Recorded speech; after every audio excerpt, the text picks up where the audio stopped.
Hello to all of my favorite AP statistics students. Yes, if you have not figured out yet, I'm not here today, but your sub is. But unlike most of your classes where a sub day means a movie or worksheets, well, you get a little bit of a movie. You get to spend your time with your favorite pre-recorded teacher. Yay! That would be me. I am going to need your guys' help a little bit, and I'm talking to you, substitute, as well. I'm trying to make this a little easy. We've got everything pre-done in this video. If you would just do me the favor of pressing pause when I ask you to press pause, give the students the time that they need, and then press play to resume.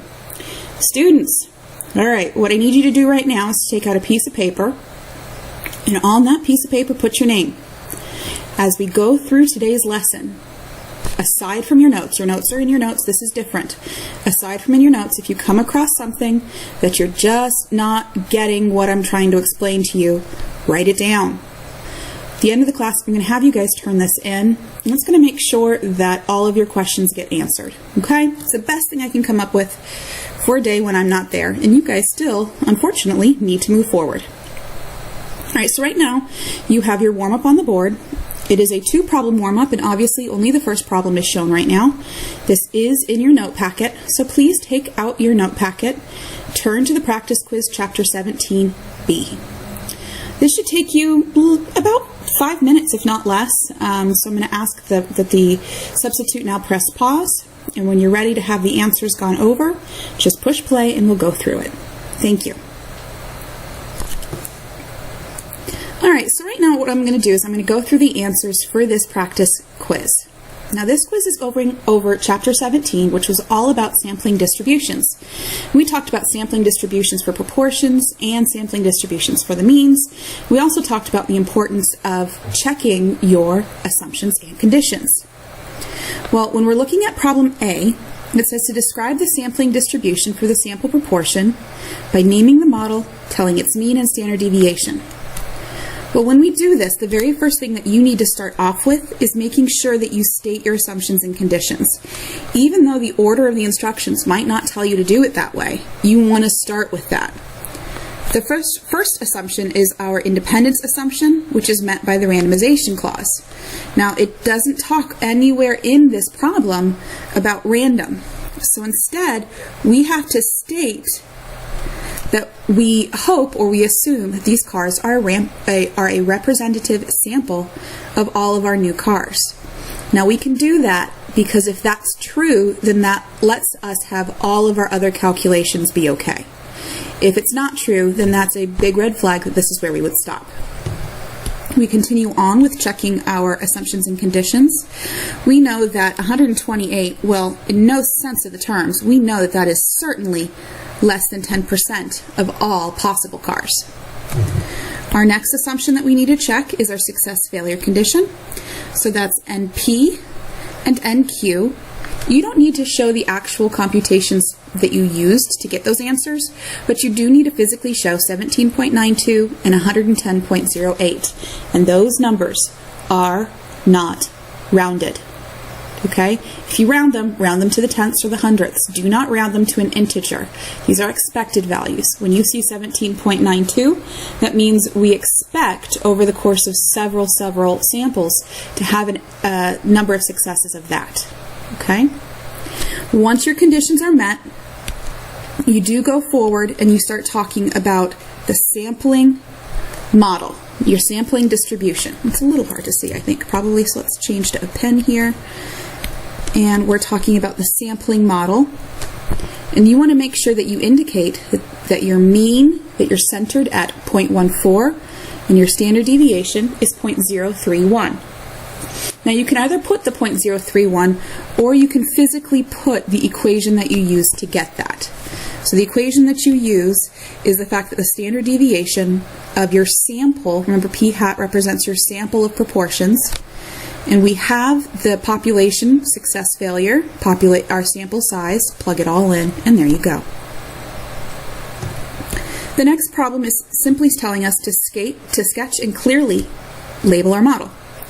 Now, when we're talking about clearly labeling our model, remember that includes the fact that we are dealing here in terms of proportions.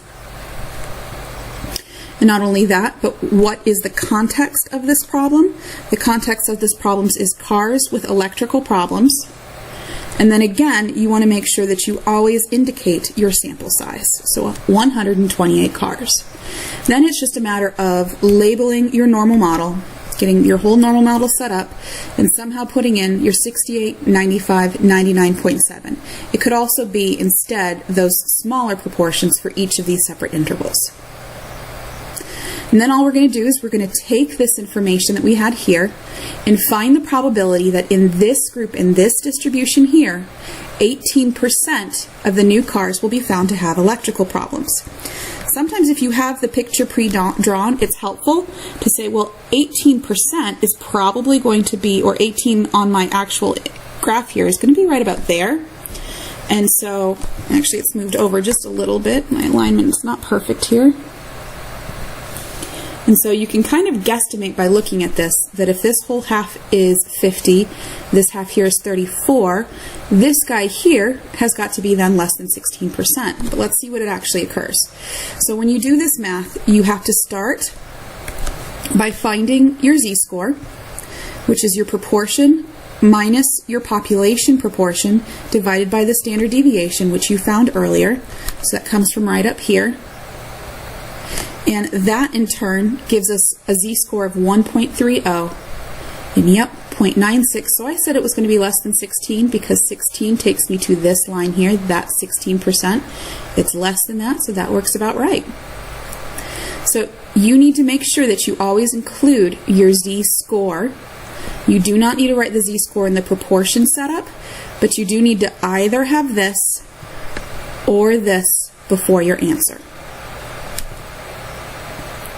Now, our second problem was about snake specialists. Not even going to say that word, or maybe I will. Herpetologists, not that bad. And we have to deal with several different things here. And again, even though it doesn't ask, what's the first thing you need to do? You need to state your assumptions and conditions. So that's what we're going to do. Stating our assumptions and conditions. So we are now going to have a random sample. That's my first requirement. Drawn from a much larger population. That's saying that 30 adult pythons is less than 10% of all. So we've got that stated. And then you've met your large enough criteria. So we get to use the central limit theorem. And again, we want to make sure that we state that the distribution that we're talking about is the sampling distribution or the sampling model. You want to include what your normal distribution looks like. So in this case, we need to state normal. You need to state what the mean is, what the standard deviation is. And then we get to use that to calculate the z-score. The z-score ends up being 2.38. And with a z-score greater than 2, we can say that something is, in this case, unusually small. Okay? Making sure that we always check our assumptions and our conditions, state that we are talking about a sampling distribution model, so we have to state that. State what our distribution is. For now, it's normal, mean, standard deviation, and then answer your questions. Okay? For the next problem, well, now we're just moving on to your homework. I'm going to try to point out the key aspects of your homework. For number 35, the distribution of the original Utah men was unimodal and slightly skewed right. Slightly skewed to the right because we have a minimum size that a gentleman's waist could be, but we don't really have a maximum size. We do have that the typical waist size is approximately 36 inches. The standard deviation is about 4. Now, because this histogram is approximately unimodal and normal, we don't really need a very high sample size in order to meet the normal approximation. No matter what, our samples should all be centered near 36, and as the n gets larger, you approach the normal model. The larger it is, the quicker you get to the normal model. Now, because this one was normal to start with, or almost normal to start with, the histograms that we are shown are normal by the time the sample size reached 5. 37 takes this problem even further. where we have the observed mean. So this is the calculation that you had to find for all of your individual samples. You have your theoretical mean. Your theoretical mean is going to be the same for every single problem, because the theoretical mean, remember that this guy is really supposed to be, well, he is just your overall sample mean. Okay? Your observed standard deviation, that's what you get from calculating from the graph itself. And your theoretical standard deviation, that last portion right there, that's where we take the known standard deviation from the sample, from population, and divide it by the square root of the sample size. And if you look at this, all of your observed means are fairly close to the theoretical mean, and all of your observed standard deviations are actually fairly close to your theoretical ones as well. And for the samples as small as size 5, the sampling distribution of the means is unimodal and symmetric by looking at the graphs, so the normal model would be appropriate from here out. And that's because the distribution of the original data was very near to unimodal and symmetric, so it didn't take long to get there. This is just trying to emphasize the fact that even though we have that sample size of 30 being our requirement, well, as long as we get a normal distribution to start with, we don't have to go so far. Now, for the next problem. Oops, did I go too far? I did. Okay, here we are.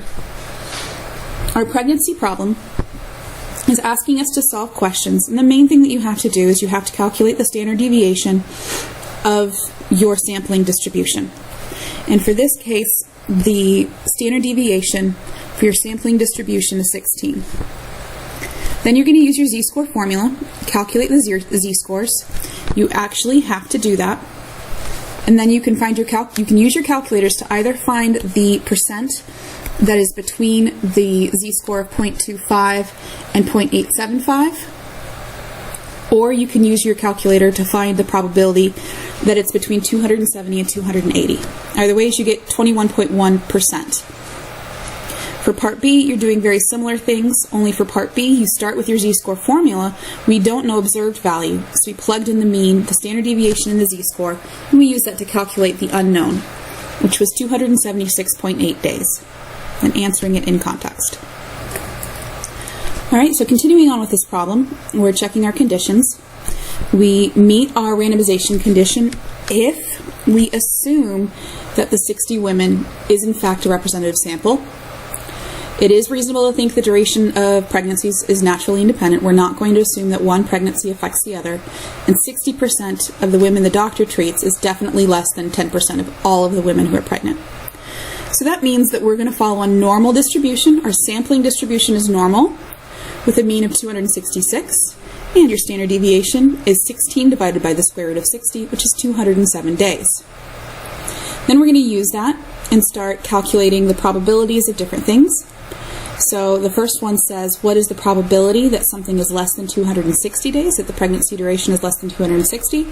So when we plug our information into the formula, you are going to have that your z-score corresponds to negative 2.899, and that is about 0.002 as a probability, or about 0.2%.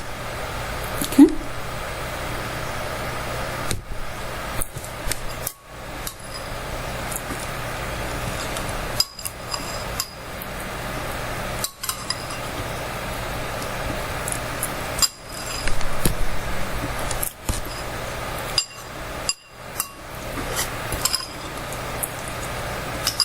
Come on.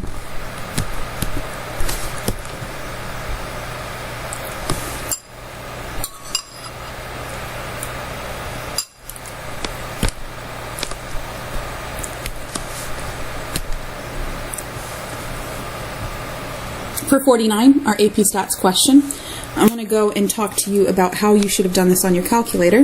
This is something that we've talked about before. It's just also probably something that you've forgotten about in that amount of time. So what you're going to do is you're going to go to your statistics setting, edit, you input your test scores, 5, 4, 3, 2, 1, the corresponding populations, percentages from the textbook, and then in order to calculate this, you just do stat, calculate, still one var stat, mean, median, mode, all that good stuff, but now our scores are in list 1, our frequencies for those are in list 2. So this will allow us to calculate it without having to actually go through the whole crazy formula that you see on the screen. And so when you do that, here you go. You can see the 2.825, that's your mean. Your 1.331, that's your standard deviation. And this is what you use when you have all of the data and you're calculating it from a list. This is not always what you're going to see. And you can see here that the n is 100 because you have a total of 100%. And you can kind of see what the rest of your scores are from there. Okay, so with those 40 students, you would not follow a normal model. And your distribution is going to follow closely to the population distribution because you do not have the independence condition. Okay, you do have that I'm mistaking what the question originally was. So for part C, the scores are selected randomly. Part B was talking about the distribution of the scores themselves. The possible scores are 1, 2, 3, 4, 5. And again, if I were to pull up my calculator again, just because that's where I have the distribution set up, and look at the statistical setup in my list, 12, 21, 25, 18, 22. If I were to just graph that, that would be, yes, you would have a little bit more of a frequency, a higher opportunity here, mostly centered around 3, but that is definitely more of a uniform distribution than a normal distribution. So you could not use a normal score for that. But when we're actually going to the scores themselves, the scores were selected randomly. Because of that, it's reasonable to believe that they're independent of one another. 40 scores is definitely less than 10% of all people taking the SAT. Large enough, well, your 40 is bigger than your required 30, so that we get there. So we get to have our normal model with a mean of 2.825, that's the population mean. And our standard deviation uses the standard deviation of the population divided by the square root of the sample size. Then with all of this information, we start answering questions. And what you're trying to do is you're trying to say, okay, now we've changed it a little bit. Please make note that now your sample size was 63. Your mean was still the same. Now we're going to find the z-score. The z-score ends up being 1.044. And that happens about 20% of the time. So the probability that you get a z-score that is greater than, and you can put the or equal to, it doesn't change anything, 0.144, you should get 0.02000, something close to that. Okay, so the probability of getting above a 3 or a 3 or greater on the AP stats is about 20%. Okay, for 53, you have the 80 cars is supposed to be representative, we have to hope. The independence assumption is it's reasonable to think that the cars are mutually independent. We don't think that one has anything to do with the others. 80 is definitely less than 10% of all of your cars. And 80 is bigger than 30, so we get to say that it's large enough. Now for our population now, we're going to have a sampling distribution with the mean centered at 2.9 and the standard deviation using the formula of your population standard deviation divided by the square root of the sample size to give you 0.045. And you're going to use that to calculate everything else you need. So for the next one, we have two scores, 30 and 0.31. You need to calculate the z-scores for both of those, 0.2222 and 4.4444. And then the probability, the way that we write it with 2, is the fact that you are between 3.0 and 3.1, and the answer there is your 0.0131. For our last problem from your homework, still taking that, you're going to use your formula again, but this time we have the z-score, we don't have the value. So you plug it all in, you solve for the value, and the score that relates to the 5% chance is the 2.97. Now, no matter what, when you're solving these problems, you need to make sure that you indicate what the distribution model is, and that is, by the way, after checking conditions. List what your mean equals and your standard deviation equals. Make sure you identify which number is which. Show the test statistic and the calculation, the formula that you used to get there. For right now, that's just the z-score. We will have other scores later on.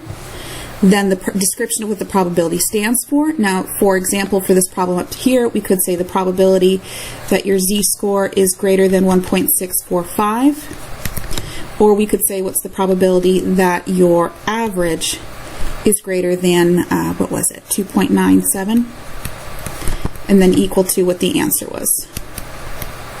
Okay? So you have to include all of those when you're solving. Alright, so now let's get on to the actual nuts and bolts for today.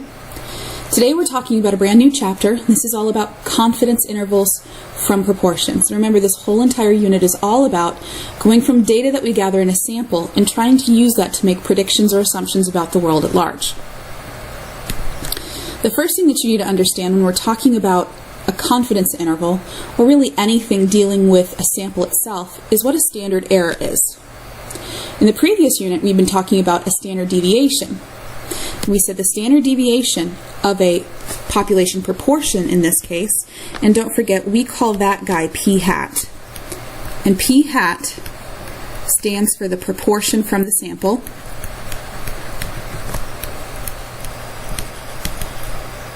Whereas the p and the q come from the truth about the population. Those are our parameters. The problem is we don't always know p. So if I don't know p, I can't use the formula that I have here. I can't use that to find the standard deviation of the sampling distribution for the proportion. So instead, what we're going to do is we're not going to call it the standard deviation. We're going to call it the standard error. We call it the standard error because every single sample is a little bit different, and therefore there's going to be some error involved. For sample proportion, the formula for standard error is this. Note the notation has changed. We're not talking SD, we're talking SE for standard error instead of standard deviation of the proportion. And you see the only thing that has changed, this is the absolute only thing that has changed, is that now you use your statistic. Okay, now you're going to use the statistic rather than the proportion. And the reason why we're doing that, again, remember, we don't have P and Q anymore. If you don't have it, you can't use it, and I have to find something. So I'm going to use what my estimation is. And with that, we're going to start building our confidence interval. So the sampling distribution model for our sample statistic, remember we said that that was centered at P with the standard deviation of root PQ over N. But if all I have is a sample, that's all I have. I don't know what the true mean of the population is. I don't know what the true standard deviation is. What we're going to have to do is we're going to use the standard error, that formula we just mentioned, and now we're going to take the idea that out of all of my samples, 68% of them should have sample proportions within one standard error of the proportion, 2 standard errors of the proportion is 95, and the 99.7 is within 3, and we're going to use those to create confidence intervals. Now, here we have a picture representing my 95% confidence level. And what this is saying is that if I were to stand on my population proportion, if I were to just stand right there, and I were to reach out 2 of my standard errors in either direction, I would be 95% confident that somewhere within there, we're kind of working backwards here, somewhere within this interval is going to be my P. Maybe it's there, maybe it's there. We really hope that our sample is good enough that we're really close to the proportion that we got from the sample, but we know that, again, samples change from one sample to the next, and it's just by luck that you get whatever sample you have. This resulting interval that we're hoping is going to physically catch, or they call them sometimes trap, our actual true population parameter, is called our 95% confidence interval. And it's the 95% confidence interval because 2 standard errors should be 95%. Now this is very, very important that you understand what this different definition means. And that's because every single confidence interval is going to use the statistic that you got from your sample. And it's an estimation on what you think the true parameter is. But because every sample does in fact vary, you got to understand that between your different samples, those intervals will vary as well. So let's just say I had a sample and I took a proportion and I used to create a confidence interval, and I did that over and over and over again. So each of these, this red dot is the sample proportion. The blue lines represent the confidence interval. And you can see all of my red dots. Each of those are a different sample statistic, a different sample proportion. And you can see that no two are alike because your samples are going to usually differ. It's very unlikely to have the same sample twice. Therefore, all of your different intervals are going to be different. And if you look, this green line here is the true population proportion.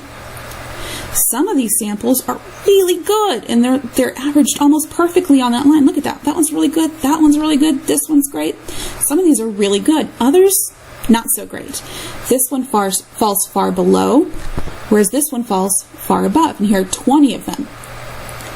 If this is, for example, a 95% confidence interval, then that means 95 out of 100 of these little intervals should grab that green line within them. Now, our confidence is not in your answer. Your confidence is in the process you used to get your answer. Because remember, all of these used the same exact process. Some of them were good, some of them were not. So this answer and this answer came from the same process, and that's what I'm happy about, I'm confident about, not necessarily where the red dot falls. Now that means that the definition of a confidence interval, or confidence level, is that if we have a 95% confidence level, then we would expect 95% of all confidence intervals created this way, in other words, off the same sample, with the same population, same sample size, we expect those to contain the true parameter that they're estimating. That doesn't mean they will.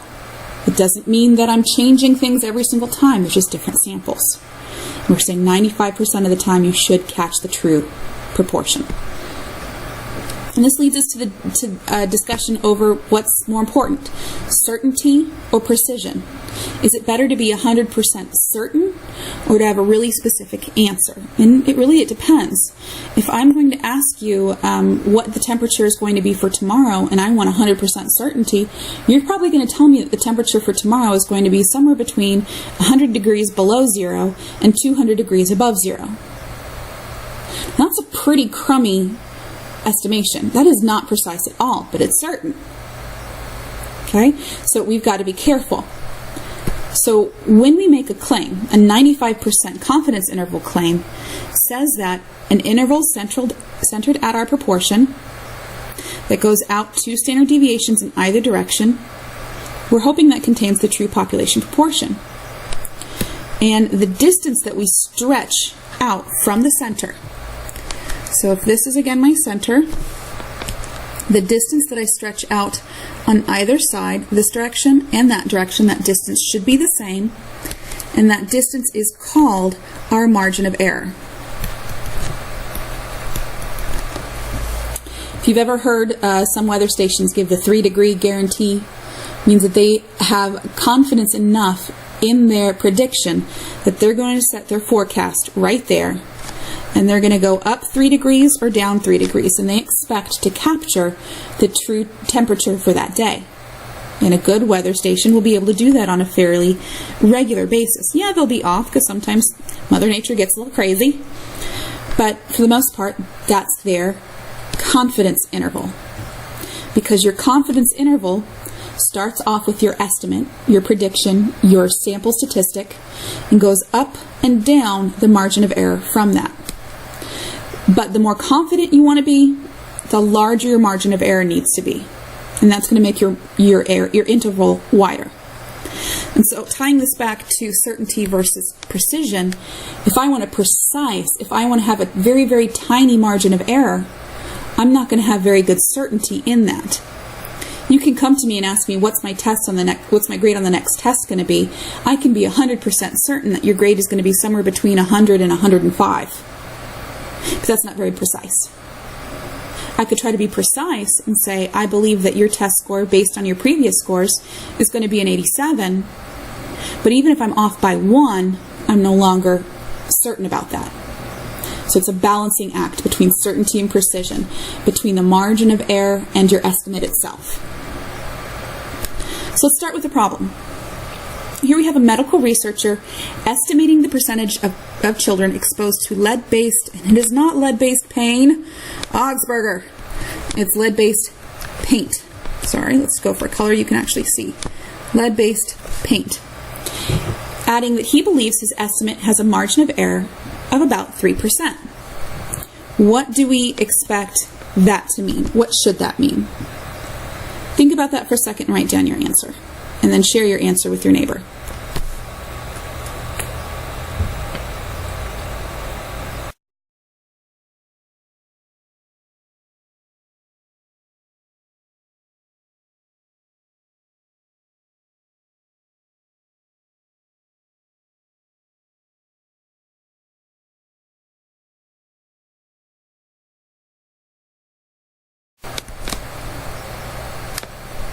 Hopefully by now you've compared. If you haven't, just push pause because I'm going to go on with the answer.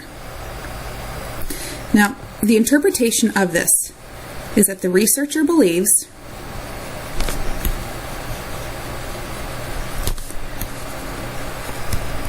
that the true, what is this? What does it say? True percentage of children exposed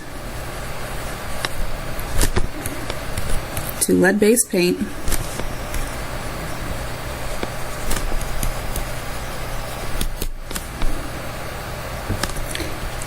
is within 3% of his estimate.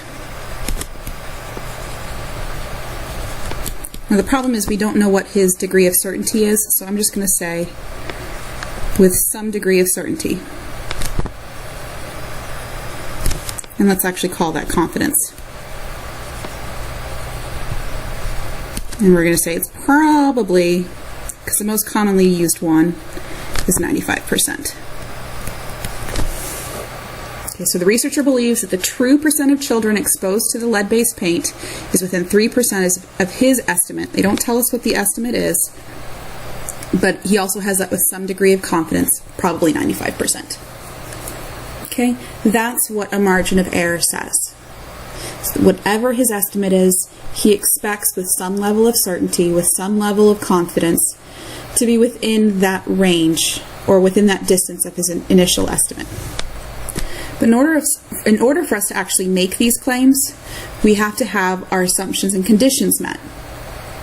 Now, the different models do make different assumptions, but hopefully you've noticed that many of these are quite similar. If the assumptions aren't true, we can't really proceed because the model that we've chosen might not be a correct model, our conclusions could be wrong, all sorts of problems can arise. And we don't know if an assumption is true because remember, what does an assumption do? What does it do to assume? When you assume something, you make something out of you and me. That's probably not a good thing to do. So we have to decide whether an assumption is plausible by checking your conditions. Ah, yes. Assumptions, conditions. What is your level of certainty that these assumptions and conditions are going to be quite similar to what we've already spoken about? Well, I'm very, very certain. Our assumptions and conditions for confidence intervals are exactly the same thing as what we've talked about before. We have the independence assumption. We have to say whether or not it's likely that our data was gathered independently of each other, that one piece does not affect the next. And we do that by matching our randomization condition. We have to see that somehow randomization was included. We have to have the 10% condition, because remember, if my sample size is too big, that in itself can affect how random or what the independence from one choice to the next is. But then while we want our sample size to be small enough, we also want it to be large enough. So in order to use the central limit theorem for proportions, and that's what this chapter is all talking about, just proportions. From here through the end of this unit, we're talking proportions. We're going to be looking at the NP and NQ being at least 10.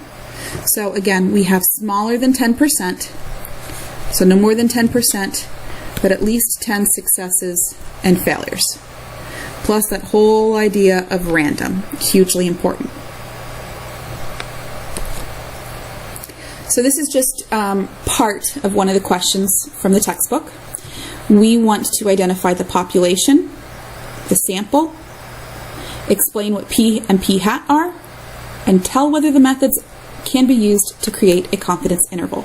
I just didn't want to do all of them. You get the idea after two. And these were really good 2 examples. So go ahead, read the problems, identify P and P hat, and tell whether or not you could do a confidence interval. I'm not telling you to make it, just say could you. Go for it. When you're done, compare your answers with your neighbor.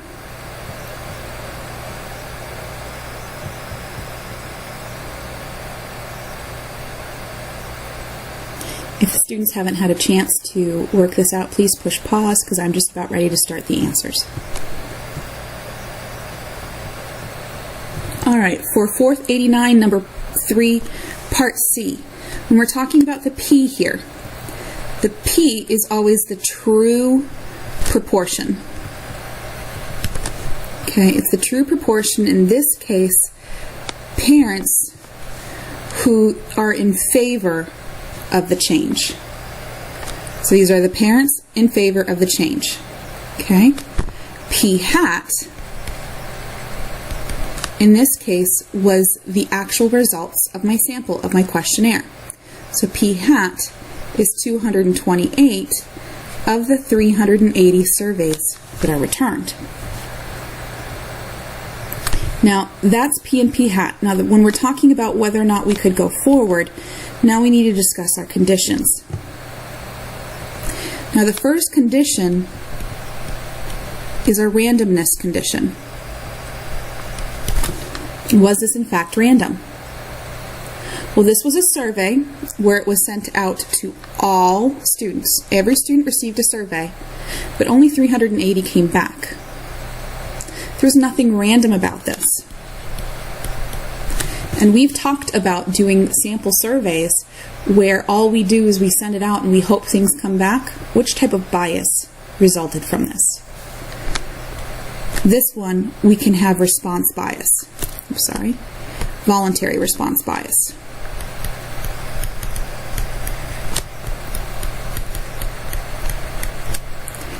So it would be very difficult to try to create a confidence interval that's already biased towards the people that have a stronger feeling about it. Okay, what about the other conditions, just to make sure we run through them all? The next condition is 10%. Well, unfortunately, 380 is not less than 10% of 1,245. Remember, 10% would move your decimal over 1, and it would be 124.5. So we don't have a small enough sample size to go further anyways.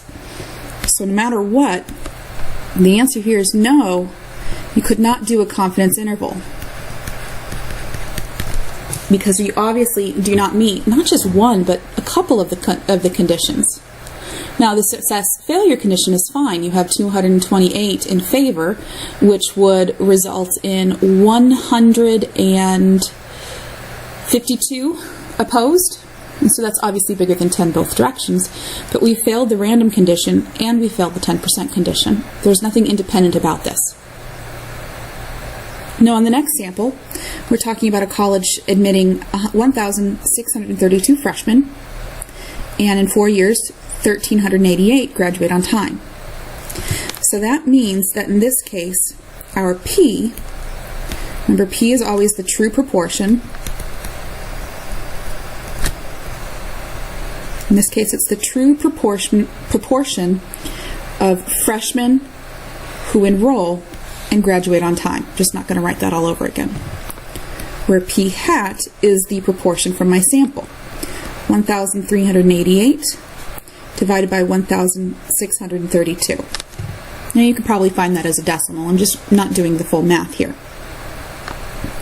Now when we're talking about our conditions, well, our first condition is random. They don't state how they chose the year. They looked at all of the students within that year, but they don't choose how they state the year. So instead, we're just going to hope that it's representative. We're going to hope about that and move on. The next thing we're going to look at is the 10% condition. And again, we're looking at the total sample size, 1,632. We're going to hope that that's less than 10% of all students, of all freshmen that are enrolled. Then we're going to look at our success and failure. Our success, we had 1,388.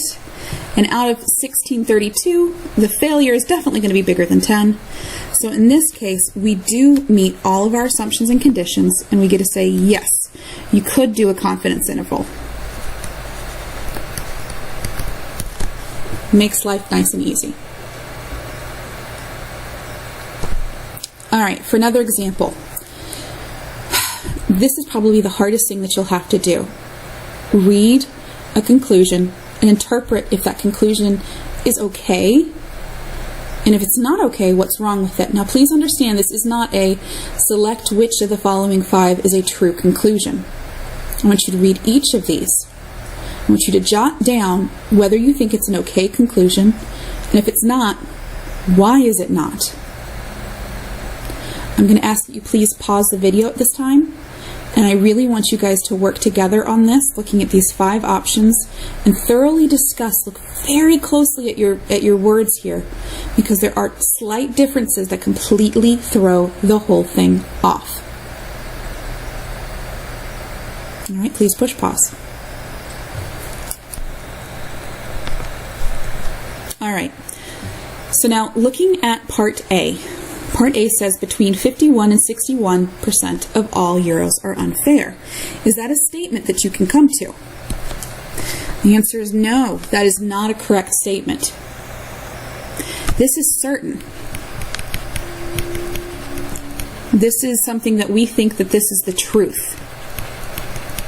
Because it says of all of the Euros. They're not saying a level of confidence, they're saying that something is always true. This is saying somewhere between this is the guaranteed fact for all Euros in existence. We don't know that, we only have a sample. Okay? For the second one, this one's actually kind of funny. This one's wrong. It says that we're 90% sure that in this experiment, the Euro landed on heads between 51 and 61% of the spins. That's a little ridiculous because I know for a fact that in my experiment, 56% of the Euros landed on heads. So why should I give a confidence interval for something that I know to be 100% true because I just did it? It's saying, well, what happens in this experiment? No, we don't need a range for this experiment. I know exactly what occurred. 56% of them in this experiment landed on heads, so that one's wrong. Part C says we are 90% sure that spun Euros will land heads up between 51 and 61% of the spins. This one's actually true. I will make a little bit of a statement here. When you make your conclusions, please, please, please insert into this, we're 90% sure based on our sample. Because again, our certainty depends upon the sample, and that's something that's important. But what we're looking for here is we're talking about the proportion of heads after spins, and that's exactly what this is dealing with. It gives me a confidence level, gives me context that we're spinning Euros and we expect the conclusion to land heads up between 51 and 61% of the time.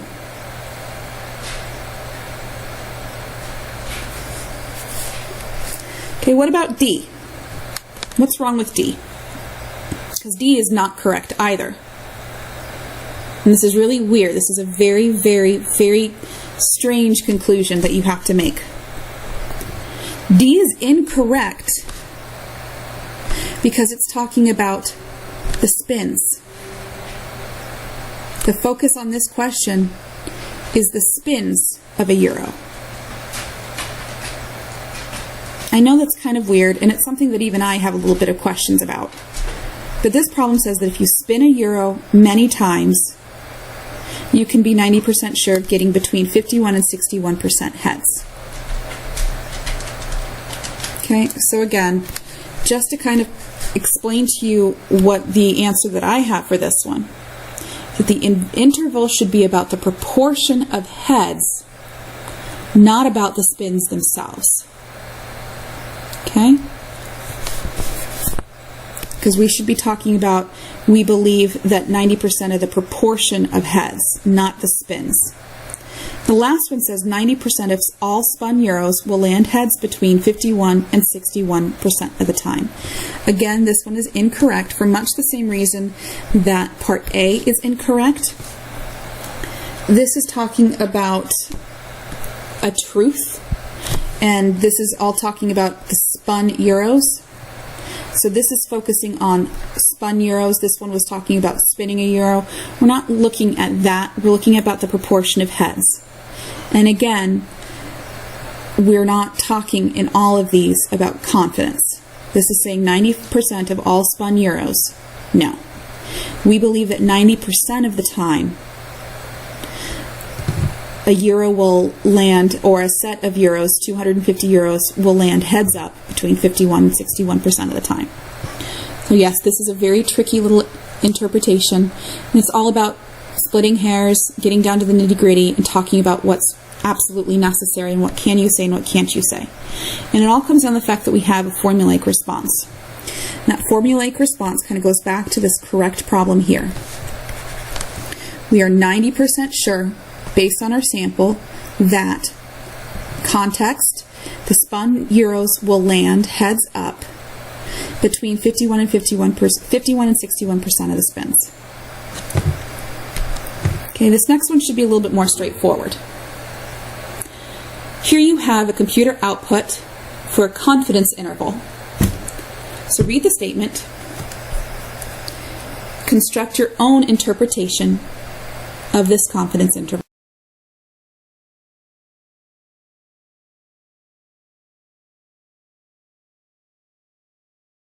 Because the answer will appear.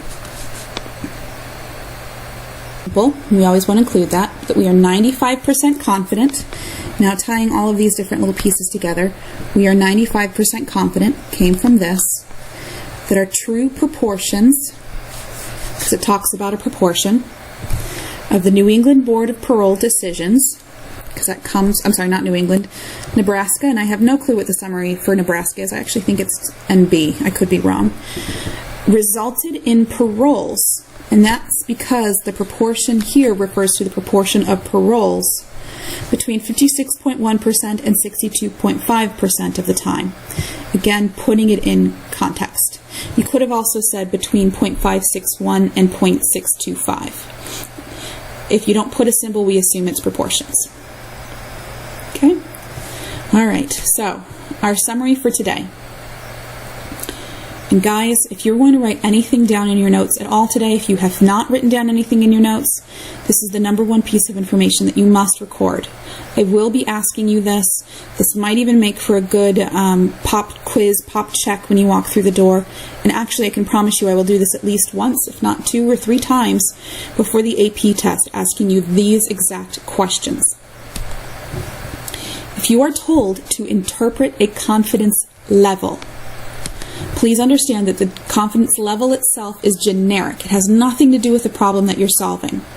And any confidence level interpretation, if the level is the same, the interpretation is the same. And we say with that we are blank % confident, whatever our confidence level is, that repeated samples of size n, whatever size they give you, will result in a, whatever that percentage confidence interval that contains the true population parameter. So these two numbers should be exactly the same thing. And that should be like if I said a 95% confidence level, we would put the 95 in those two positions. Okay, so again, we are blank % confident that repeated samples of size n will result in a blank confidence interval that contains the true population parameter. Because remember, our confidence here is in the level itself, not in the answer. But once we have an answer, that answer itself is specific to the problem at hand. It's got to be in context. The level is generic. The interval itself is very specific. And the way that we do this is we always follow the exact same formulaic response. We are blank % confident that the true, and again, we put this in context, the true percentage of A's in Ms. Augsburger's statistics class, the percentage of students that test positive for the flu, will lie in the interval from something to something else. Now, depending upon what the problem is dealing with, this could be a %, this could be a probability, this could be in inches, it could be centimeters, it could be pounds, maybe it's even people. Whatever those numbers represent, you want to make sure that you put that in context as well. So please give the students a chance to write this down. Again, I want you to have this written down word for word. I do not want you to be creative in this interpretation. I do not want you to try to wing it. I want this exact formulaic response. This is what the AP test is going to be looking for, and they are going to ask you to interpret confidence levels and confidence intervals, and you have to be okay with doing both of those and understanding the difference between them.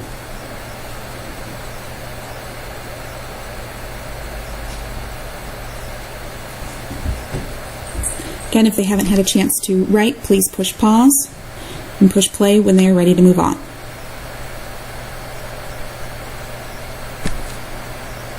All right, so the final thing that we've got here is your homework.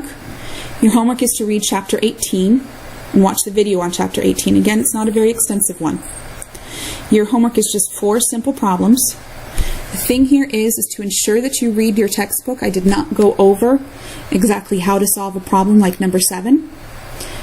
It is in your book, and it's very clearly and carefully outlined in your textbook on how to solve that. We will go over it next class, but I'm going to be checking specifically to see how you do on these. Okay, now, before you all leave, this is very, very important. On the paper with your questions,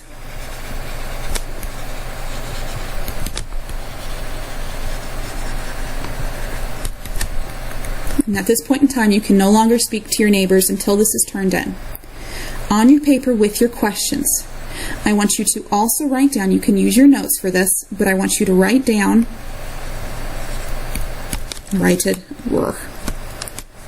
English bad.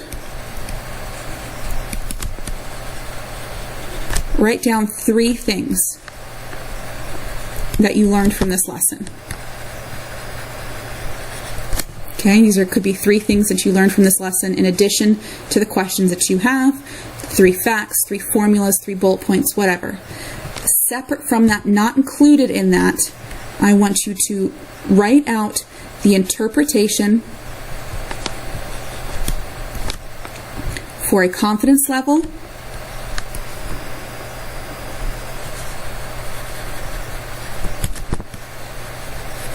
and I want you to interpret, obviously, a confidence interval.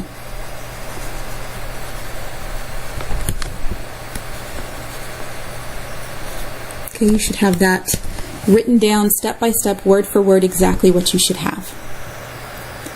When you've completed with that, please turn that piece of paper in to the substitute, and you may begin working on your homework. You may work on that in pairs as soon as every single person has submitted their questions and their facts from the day. All right, I will see you guys on Thursday. You all stink, because you will have a 5-day weekend, and I will not. Okay? I hope you guys have a good day. Please feel free to email me any questions that you have. I will try to get back to you as soon as possible. It will be available before and after school on Wednesday, before school on Thursday, and hopefully by Thursday in class time we'll have all your questions answered. All right? See you guys then.